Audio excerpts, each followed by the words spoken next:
Coming from a place of lack doesn't make you a good person. It just makes you a loser.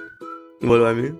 I was just talking to a friend and they were telling me how they don't like to ask people for things, right? And they were saying this in reference to a point that I brought up. A friend of theirs asked them for a favor that they didn't want to fulfill. Their friend wanted them to drive them somewhere and they didn't want to drive them. So I was like, okay, well, why don't you ask them, like, since I'm driving you here, why don't you give me gas? And my friend was like, no, I hate asking people for stuff. They said that they don't want to beg no one for nothing, right? And I'm like, that's not begging.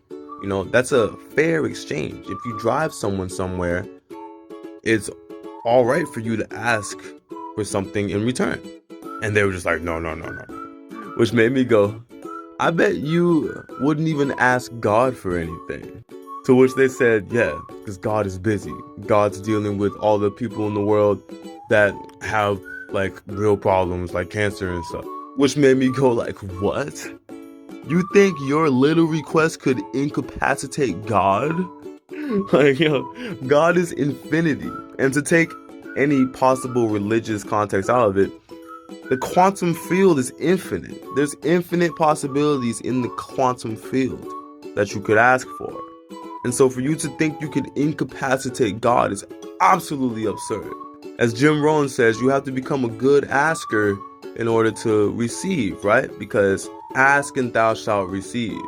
So being a bad asker, being a person who remains in lack, that doesn't make you a good person. It makes you a fool. Because ultimately you block your own blessings. By coming from a place to where you feel like you can't ask for anything, not even God, not even the quantum field, not even the universe, you can't ask for anything in life, you're going to remain with nothing. So with that being said, start practicing some worthiness and start learning to ask so you can actually receive blessings in your life.